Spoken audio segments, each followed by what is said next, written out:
Jangan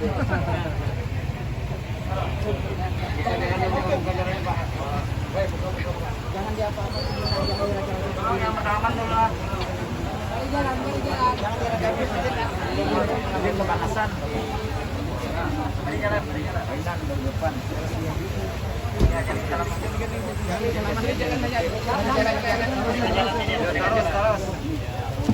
اللهم صل على محمد اللهم صل على رسولك سيدنا محمد اللهم صل على رسولك سيدنا وحبيبنا شفيعنا مولانا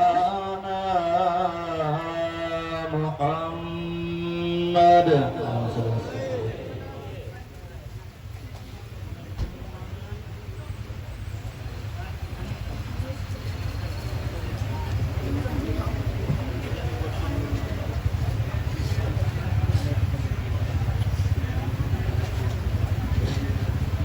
Alhamdulillah. Kecamatan Cirebon, Marabahan, kepada beliau beralaihi falyatafaddal masykur.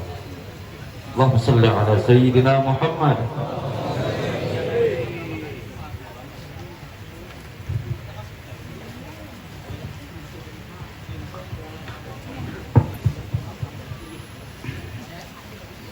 Assalamualaikum warahmatullahi wabarakatuh.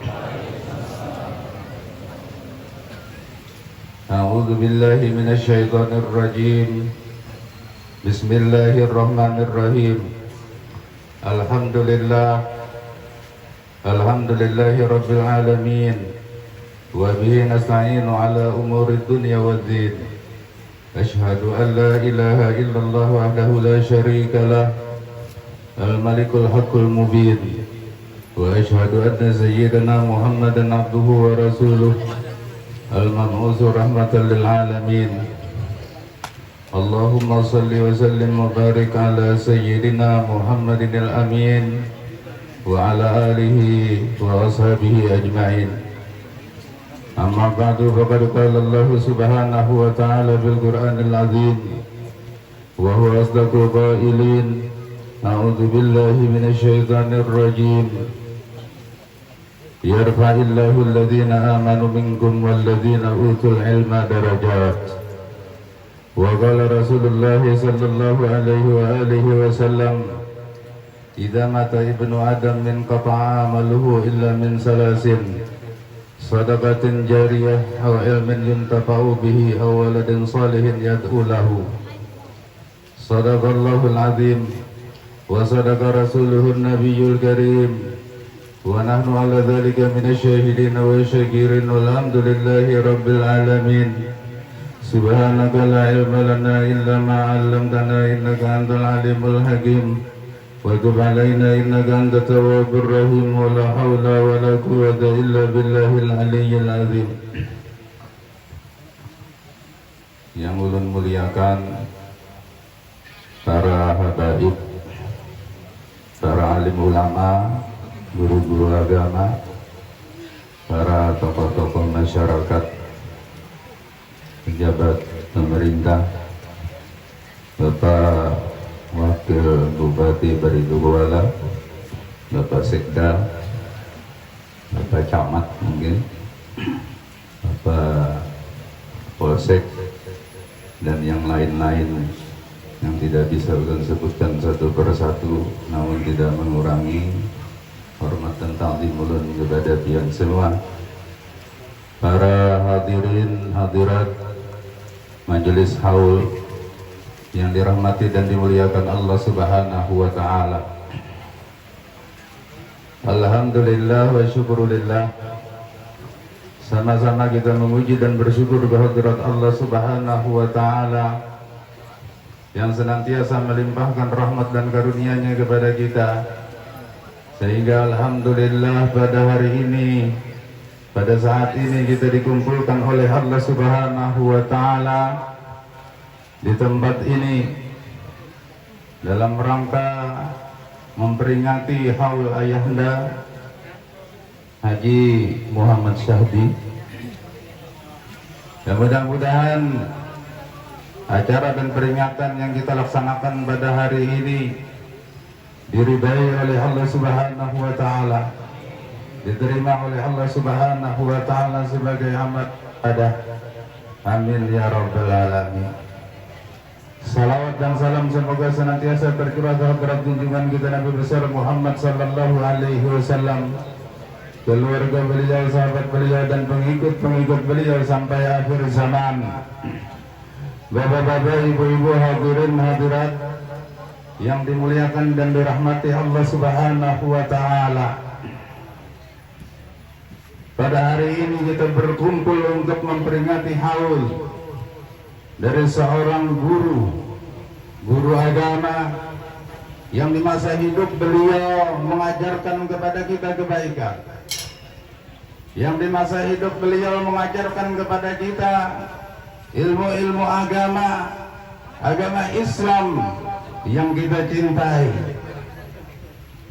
Dengan berkat orang-orang seperti beliau lah kita mengenal akhlak mulia yang diajarkan oleh junjungan kita Nabi besar Muhammad sallallahu alaihi wasallam.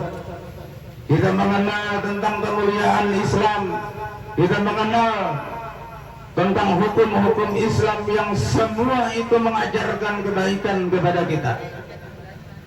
Kita adakan haul semacam ini untuk mendoakan beliau sekaligus mudah-mudahan kita semua yang berhadir ikut melaksanakan peringatan acara semacam ini mendapatkan keberkahan dari Allah Subhanahu wa taala melalui beliau. Nah, kenapa? Karena orang alim itu jangankan kita makhluk yang berakal, semua makhluk-makhluk Allah Subhanahu wa taala memintakan ampun dan mendoakan bagi beliau. Kenapa kita kalah? Innallaha wa malaikatahu wa ahlas samawati wal ard hatta namlatu bi hujriha wal hud la yusalluna ala muallimin nas al khaira. Sesungguhnya Allah dan para malaikat, penduduk langit dan penduduk bumi, sehingga semut-semut yang ada di dalam sarangnya, ikan-ikan yang ada di laut, di air, semua bersalawat kepada guru yang mengajarkan kepada manusia akan kebaikan. Nah, jadi samut saja bersalawat. Salawat itu maksudnya kalau Allah bersalawat, Allah memberikan ampunan dan rahmat. Malaikat, makhluk bersalawat itu maksudnya mereka memohon kepada Allah ampunan dan rahmat untuk orang tersebut. Jadi samut saja mintakan ampun, mintakan rahmat kepada Allah untuk seorang guru yang mengajarkan kebaikan. Kenapa kita, apalagi kita ini murid-murid seden, kada umpak memintakan ampun dan rahmat untuk beliau? Itu rasanya ya kada pas banget. Nah, alhamdulillah pada saat ini kita berkumpul untuk sama-sama mendoakan. Mudah-mudahan beliau mendapatkan ampunan dan rahmat dari Allah Subhanahu wa taala dan kita yang hadir mendapatkan keberkahan. Kenapa? Karena Allah Subhanahu wa taala itu abang mencintai orang-orang yang alim, orang-orang yang mengajarkan kebaikan kepada orang lain.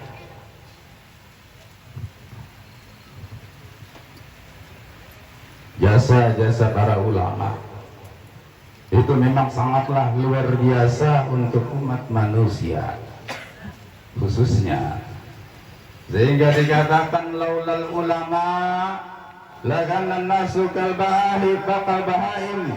Jikalau seandainya tidak ada ulama, niscaya manusia ini akan seperti binatang. Naudzubillah, minta maaf. Jasa ulama lah yang membuat manusia itu menjadi manusia yang sesungguhnya. Jikalau seandainya tidak ada ulama yang meneruskan ajaran Rasulullah sallallahu alaihi wasallam, niscaya manusia ini mungkin seperti binatang. Mereka tidak mengerti tata kerama dalam kehidupan ini. Bagaimana akhlaknya terhadap ulama, bagaimana akhlaknya terhadap orang tua, bagaimana akhlaknya terhadap sesama.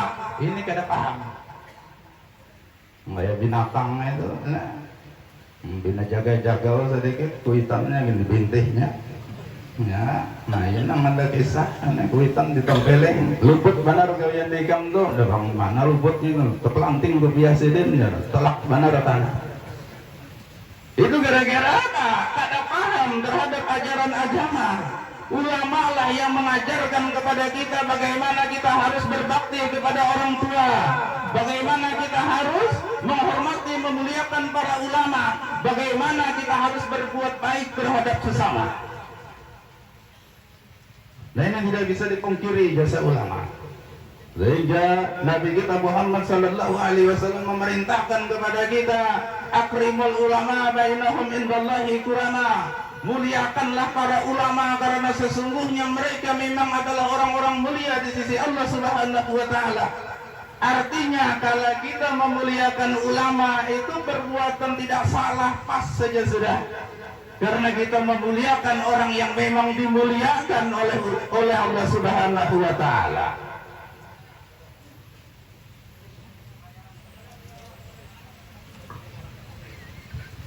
Bapak-bapak, ibu-ibu hadirin hadirat yang dirahmati Allah Subhanahu wa taala. Kalau kita rentet satu persatu jasa ulama itu memang sangat banyak sekali. Tetapi keuntungan yang didapat oleh para ulama, ganjaran yang didapat oleh para ulama itu pun sangatlah besar dari Allah Subhanahu wa taala. Sehingga masalah amal, ibadah yang sebenarnya menjadi tugas dan kewajiban kita sebagai manusia, sebagaimana firman Allah taala, "Ma khalaqtul jinna wal insa illa liya'budun." Ya adalah aku menciptakan jin dan manusia kecuali agar mereka itu beribadah kepadaku, kata Allah Ta'ala. Dan tetapi manusia itu beribadah kepada Allah Subhanahu wa Ta'ala sebagai tugas hidupnya. Tapi ibadah itu masanya di masa hidup saja, bila sudah mati itu sudah putus. Ada awal lagi kita beribadah. Ya, sudah mati masih sembahyang aja nih antara dua, nang melihat. Bisa aja nang melihat nih buka mati jadi hantu, ya kan? Ya, nah bisa gue meragap, ya macam-macam lah. Cuma yang jelas kalau orang sudah meninggal itu kata Nabi sallallahu alaihi wasallam putus amalnya.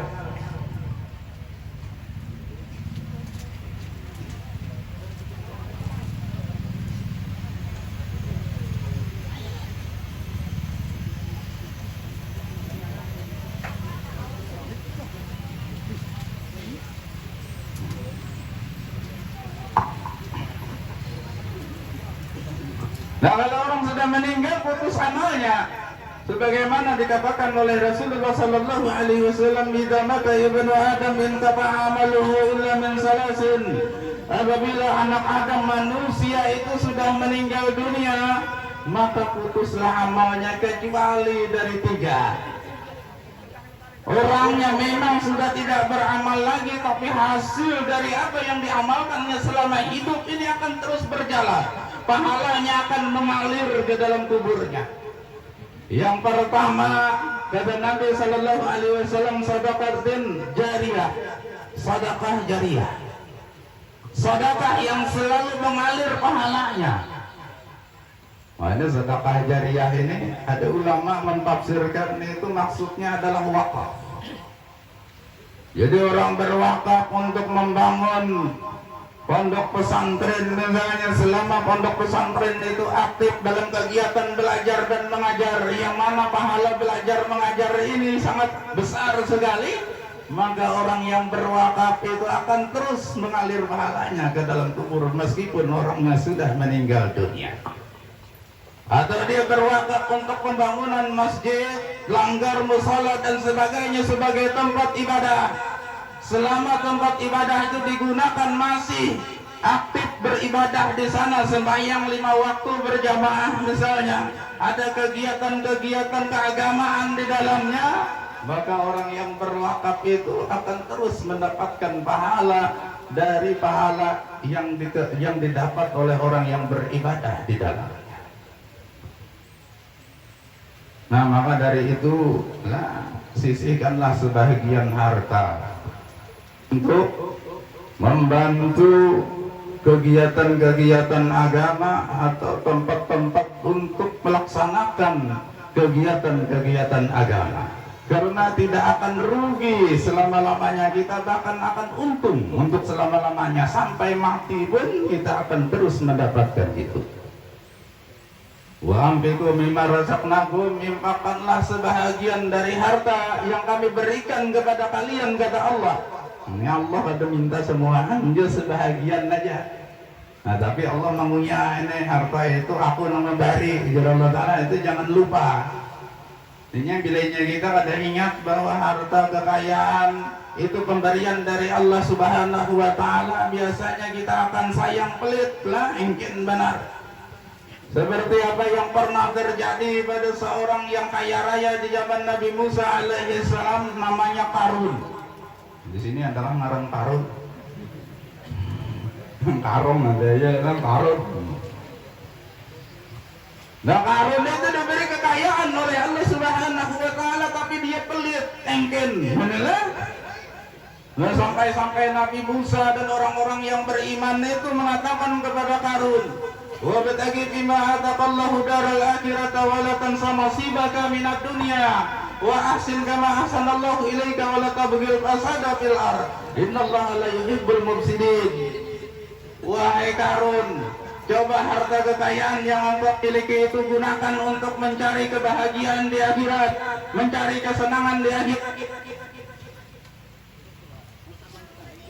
Wala tansa nasibaka minad dunya, tapi jangan lupakan bagianmu di dunia. Artinya sebahagian silakan nikmati untuk kenikmatan dunia, tapi selebihnya gunakan untuk akhirat. Caranya bagaimana? Wa ahsin kama ahsanallahu ilaika, gunakanlah harta kekayaanmu itu untuk berbuat baik kepada orang lain sebagaimana Allah telah berbuat baik kepadamu. Kenapa? Karena harta kekayaan yang kamu miliki semuanya datang dari Allah Subhanahu wa Ta'ala. Ini adalah kebaikan dari Allah Ta'ala. Wala tabghil fasada fil ardh, jangan gunakan harta kekayaanmu itu untuk berbuat kerusakan di muka bumi. Gunakan harta kekayaan untuk berbuat maksiat kepada Allah Subhanahu wa Ta'ala, yang sesungguhnya kemaksiatan itu akan mendatangkan kerusakan di muka bumi. Zahar fasadu fil barri wal bahri bima kasabat aydin nas, nampaklah kerusakan di daratan maupun di lautan itu dengan sebab perbuatan maksiat yang dilakukan oleh manusia. Ya, banjir musim banjir dalamnya wallahu a'lam apakah bentuk kemaksiatan. Nah, cuma kita jangan menuduh si A si B, rasakan diri kita masing-masing. Mungkin ini gara-gara dosa dan kesalahanku sehingga banyu dalam. Cuma ada di Merabahannya dong dinanya. Nah, di mana-mana.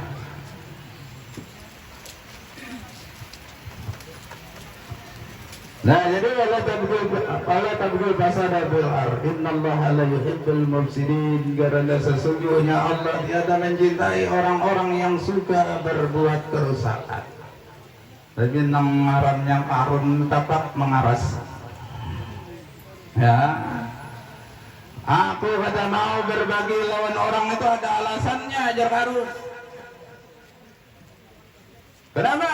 Innama utituhu ala ilmin indi, karena aku dapat kekayaan harta yang banyak ini ala ilmin indi, karena aku punya ilmu. Ada beberapa versi tafsir maksudnya punya ilmu.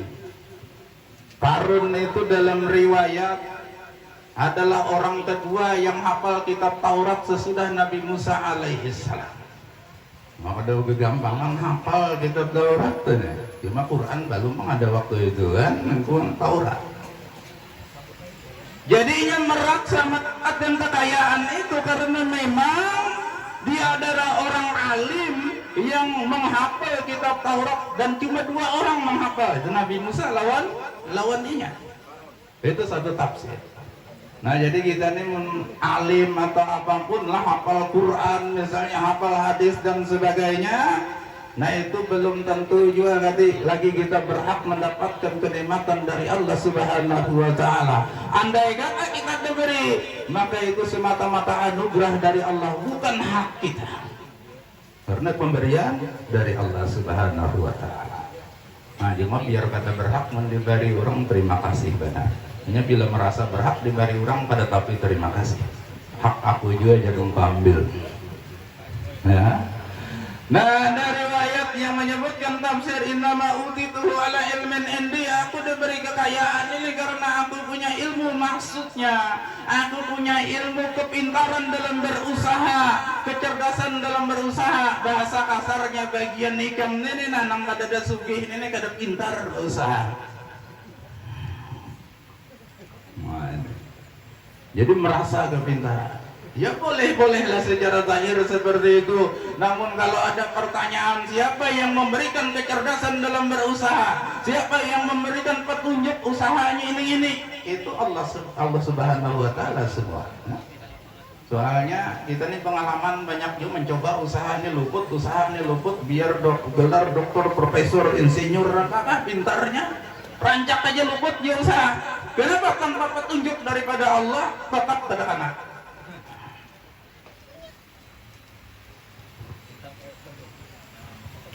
Nah inilah si Karun itu dia merasa bahwa kekayaan yang didapat itu bukan kebaikan dari Allah Subhanahu wa taala, sehingga dia pun enggan untuk berbuat baik kepada orang lain. Kembali kita kepada hadis Nabi sallallahu alaihi wasallam tadi, apabila mati manusia atau meninggal dunia seorang manusia, putuslah amalnya kecuali dari 3. Yang pertama sedekah jariyah. Yang kedua, kata Nabi sallallahu alaihi wasallam, ilmun yuntafa'u bihi, atau ilmu yang diambil orang manfaat sesudahnya. Artinya dia pernah mengajarkan ilmu pengetahuan yang baik, yang bermanfaat, berguna bagi orang lain, terutama sekali ilmu pengetahuan agama. Maka ketika si guru itu meninggal dunia, murid-muridnya yang mengamalkan ilmu pengetahuan yang pernah diajarkan atau amalan-amalan tadi, di masa yang ulun ini terlambat, minta maaf tadi datang sudah mendengar amalan apa aja nang almarhum amalkan selama hidupnya. Mudah-mudahan kita berdua masih memberi. Nah, amalan-amalan yang pernah diajarkan oleh seorang guru atau ilmu pengetahuan yang diajarkan oleh seorang guru, seberapa banyak pun muridnya yang mengamalkan itu, maka pahalanya itu akan tetap didapat oleh si guru. Ya 1000 orang mengamalkan, anggap betimbang pahala adalah sehitung orang dapat 1 kilo. Gurunya berapa? Dapat 1000 kilo. Nah, maka para ulama menyebutkan, amalan apa pahala yang didapat oleh para sahabat itu tidak akan bisa ditandingi oleh orang-orang yang sesudahnya. Kenapa? Karena semua pahala dari amal yang dikerjakan oleh orang-orang sesudah sahabat itu, pahalanya akan didapat oleh sahabat itu sama seperti mereka yang mengamalkan. Lalu semua pahala sahabat-sahabat dapat ilmu dari mana?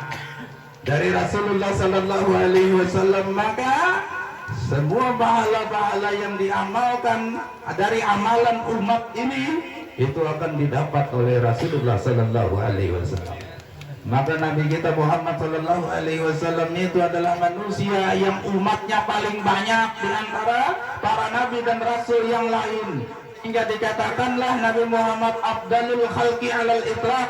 Beliau adalah manusia yang paling afdal, makhluk yang paling afdal secara mutlak. Arti afdal itu apa? Kata Imam Jurjani di dalam kitab At-Ta'rifat, al-afdal itu aktsarus sawaban, orang yang paling banyak memiliki pahala. Dari mana sumber pahalanya? Ya banyak. Nabi kita itu di samping amal ibadah beliau itu banyak, kualitas amal ibadah beliau pun sangat tinggi. Maka dari umat beliau ini sekian miliar, mungkin sekarang umat Nabi Muhammad Sallallahu Alaihi Wasallam di dunia ini, ketika mereka membaca la ilaha illallah aja sekali, maka sekian itu dapat Nabi kita Muhammad Sallallahu Alaihi Wasallam pahalanya. Nah, demikian para pewaris Nabi kita Muhammad Sallallahu Alaihi Wasallam, yaitu para ulama. Ulama itu adalah pewaris para nabi. Innal anbiya lam yuwarrisu dinaran wala dirhaman walakin warasul ilma. Faman akhadahu faqad akhadha bihadzin wadirin. Sesungguhnya para nabi dan para rasul, mereka tiada pernah mewariskan dinar dan dirham. Mereka tiada mewariskan harta kekayaan kepada umatnya. Tetapi para nabi dan rasul itu mewariskan ilmu, meninggalkan ilmu pengetahuan. Maka siapa yang mengambil warisan daripada para nabi dan rasul berupa ilmu pengetahuan, maka sungguh dia telah mengambil bagian yang sempurna. Kenapa? Karena di dunia ini orang itu bisa mengejar kekayaan, bisa mengejar pangkat dan kedudukan. Semua ini sebenarnya pernah ditawarkan kepada Nabi Sulaiman alaihi salam. Nabi Sulaiman itu ditawari hendak jadi orang sugih kah? Hendak jadi apa? Jadi orang yang berpangkat paling tinggi, jadi raja. Nah, atau hendak menjadi orang yang berilmu. Namun kita ini disuruh memilih itu, berpikir jadi orang sugih ini nyaman. Ya, apa nanti kehendaki bisa ditukar. Nah, itu pemikiran sesaat, jujur aja itulah. Cuma kita meyakini bahwa kehidupan bukan saja kehidupan di dunia, tetapi ada kehidupan sesudah kehidupan dunia. Kita ini melewati 5 alam sebenarnya. Ya, sebelum manusia ini ada, maka roh-roh kita ini itu berada di alam arwah. Entah berapa juta tahun kita berada di alam arwah, wallahu alam, kita tidak pernah tahu. Dari alam arwah pindahlah kita kepada alam arham. Kita berada di dalam rahim ibu kita masing-masing. Itu alam kedua yang kita jalani. Nah, ini rata-ratanya 9 bulan 9 hari. Ada yang lebih pada itu, ada yang kurang. Cuma dalam penelitian paling lawas orang dalam kandungan itu 4 tahun. Dan ini pernah dialami oleh imam kita Muhammad bin Idris Asy-Syafi'i atau Imam Asy-Syafi'i. Itu dalam kandungan selama 4 tahun. Nah, tapi keistimewaan Imam Syafi'i ini dalam kandungan 4 tahun lawas benar. Menurang wai ini seminggu lebihnya daripada apa? Pemeriksaan dia kemarinnya. Abot benar ya, pikir operasi bahari ini mungkin operasi gak ada tanang-tanang aja 4 tahun. Tapi keistimewaan Imam Syafi'i 4 tahun dalam kandungan ibu beliau sudah bisa mengarang kitab. Mau belum bentuk tulisan bang lah, artinya jangan ditulis ini ada kitab. Nah, ini Imam Syafi'i. Dan itu dalam sejarah dunia paling lawas manusia dalam kandungan 4 tahun. Ada juga yang kurang, ya kan? Nah, cuma dalam pengetahuan Islam, ilmu fikih itu bila kurang pada 6 bulan itu tidak diharapkan kehidupannya. Artinya ya mati, ya. Tapi kalau 6 bulan masih ada 6. Ini di alam rahim ngarannya. Dari alam rahim kita keluar ke alam dunia. Nah, saat ini kita hidup di alam dunia, di alam ketiga. Alam dunia ini alam kita disuruh untuk beramal, beribadah untuk bekal kehidupan sesudah alam dunia ini. Maka dari itu Nabi kita Muhammad sallallahu alaihi wasallam mengatakan al-kayyisu man dana nafsahu wa amila lima ba'dal maut wal ajizu man atba'a nafsahu hawaha wa tamanna 'ala Allahil amaniyah. Orang yang cerdas, orang yang pintar itu ujar Nabi. Ini menurut Nabi lah, kita ngaran cerdas, pintar itu mungkin gelarnya doktor, profesor, insinyur, apalah itu gelarnya, belum ada hafal dia gelar-gelarnya, ya. Tetapi menurut Nabi orang yang cerdas, orang yang pintar adalah mandana nafsahu, orang yang suka mengoreksi dirinya. Artinya mencari-cari kesalahan dalam dirinya, mencari-cari kekurangan dalam dirinya untuk diperbaiki.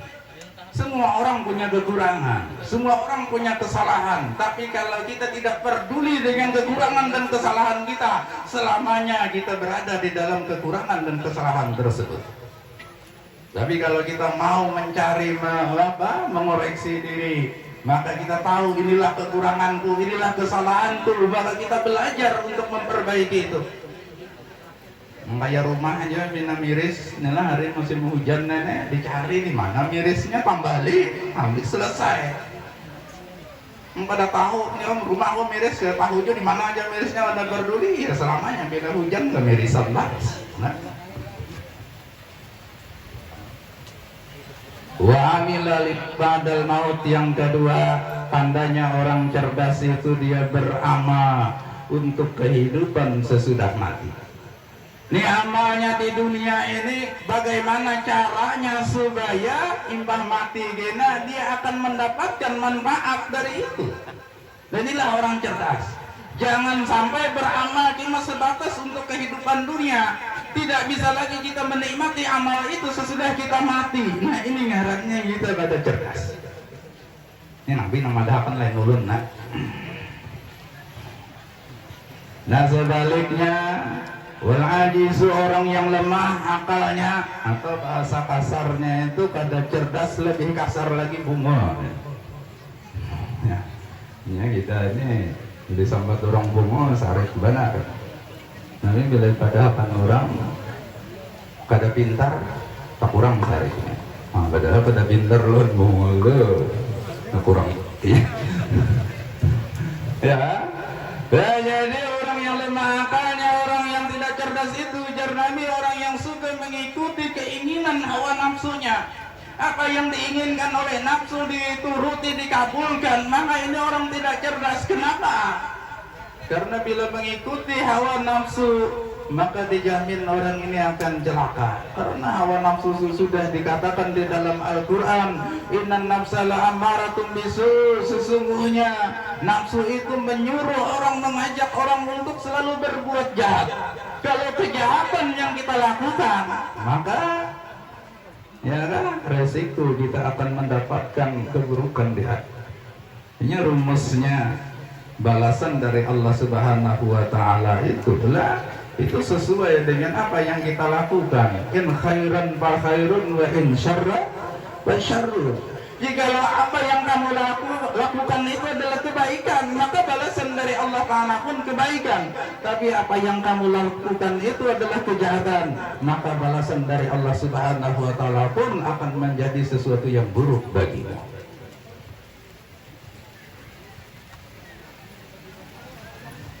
Nah jadi ya kembali kita kepada hadis Nabi Sallallahu Alaihi Wasallam itu tadi, amal manusia itu putus kecuali tiga. Yang pertama sedekah jariyah, yang kedua ilmu yang diajarkan kepada orang lain kemudian orang mengamalkan ilmu itu, kemudian si murid tadi beramal 1000 orangnya misalnya.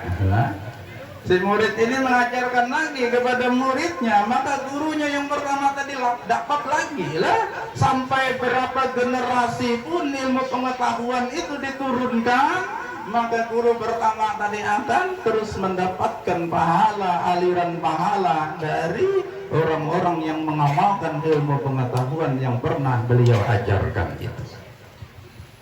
Nah yang ketiga, ya nang mengalir pahalanya ajar Nabi, awaladin salihin yad'u lahu, atau seorang manusia yang mati itu punya anak yang yang mana tanda anak saleh itu selalu mendoakan bagi orang tuanya. Nah minimal kita sehari semalam itu 25 kali memintakan ampun untuk orang tua kita. Yang kadang-kadang ulama membagi itulah setiap satu kali sembahyang 5 kali. Rabbi birli wali walidayya warhamhuma kama rabbayani shaghira. 5 kali dalam sehari sembahyang, 5 kali 5 25 kali. Ini minimal doa kita kepada orang tua untuk membuktikan kesalehan kita, dan ini akan bermanfaat bagi orang tua kita yang sudah meninggal dunia, yang sudah berada di alam barzakh. Ini alam yang keempat sesudah alam dunia, ini alam barzakh. Dan semua kita inilah pasti akan masuk di alam barzakh. Kenapa? Kullu nafsin dha'iqatul maut. Setiap makhluk yang bernyawa pasti akan merasakan kematian. Sesudah kematian dikubur, kada dikubur, dia berada di alam barzakh. Nah sesudah alam barzakh itu nanti ada yang kelima, ini ada alam akhirat.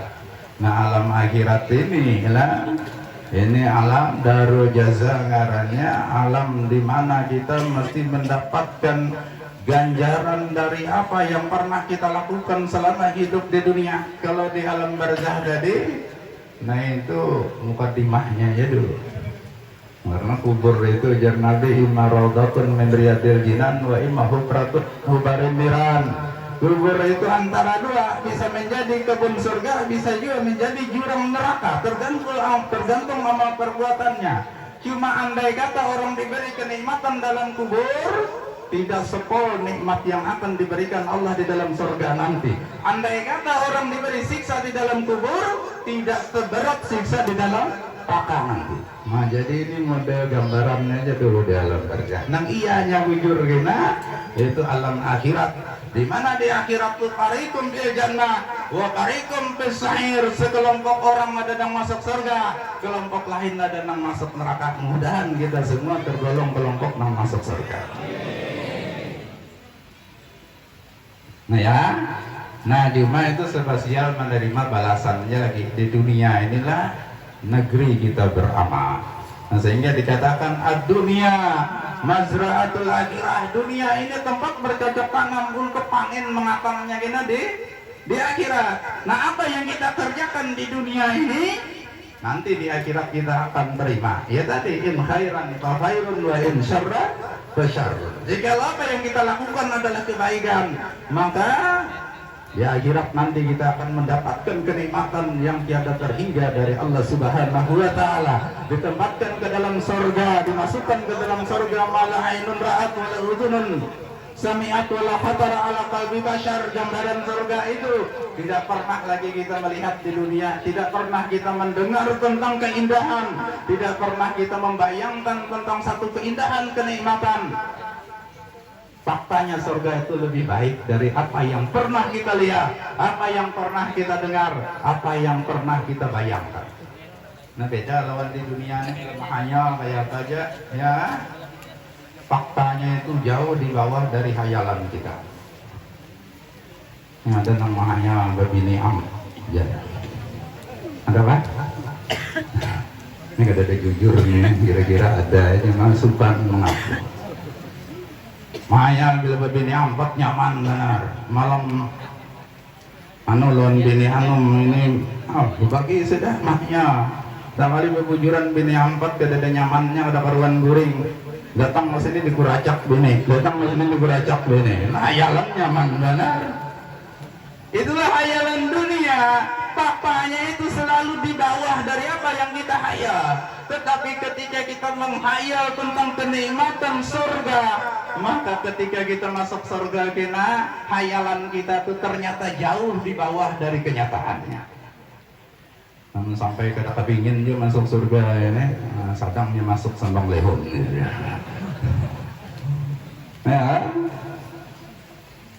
Nah, tapi syaratnya orang masuk surga itu dia mesti lah di dunia ini dia mesti mengalahkan nafsunya, dia harus mau bersusah payah untuk beramal ibadah, yang mana amal ibadah itu harus didasari dengan ilmu.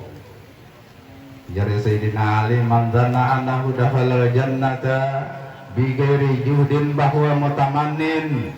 Siapa yang mengira bahwa ia bisa masuk surga tanpa harus bersusah payah, maka orang ini mahanyal wara. Ngaran mahanyal itu ada jadi kenyataan. Oh iya. Nah, sedikit lagi lah, tadi malang-alang. Ada bapak kalau 5 menit lagi. Nah, jadi apa tadi?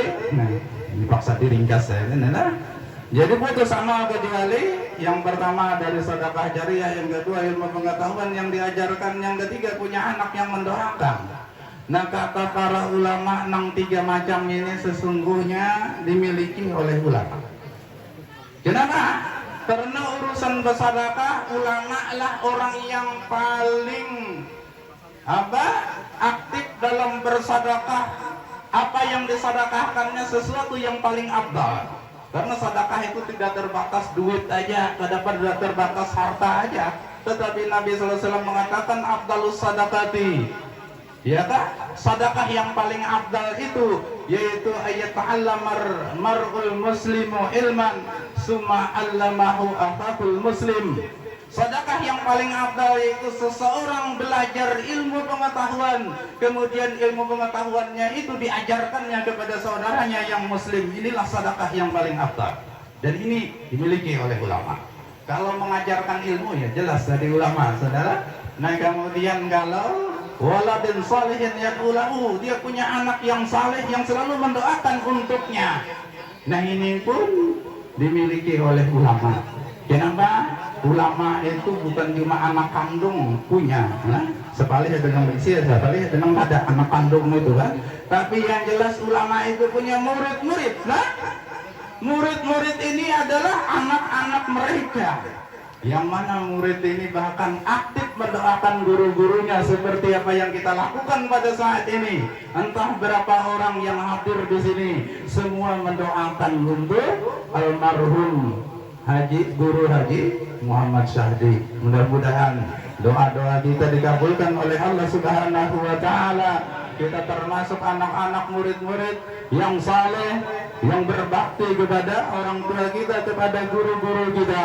Dan mudah-mudahan semua apa yang kita lakukan pada hari ini diterima oleh Allah Subhanahu wa taala sebagai amal ibadah yang akan menjadi bekal kita untuk menjalani kehidupan sesudah kehidupan dunia ini, yaitu kehidupan alam barzah dan kehidupan di akhirat nanti. Amin ya rabbal alamin. Salah dan hilaf mohon dimaafkan. Akhirul kalam. Wassalamualaikum warahmatullahi wabarakatuh.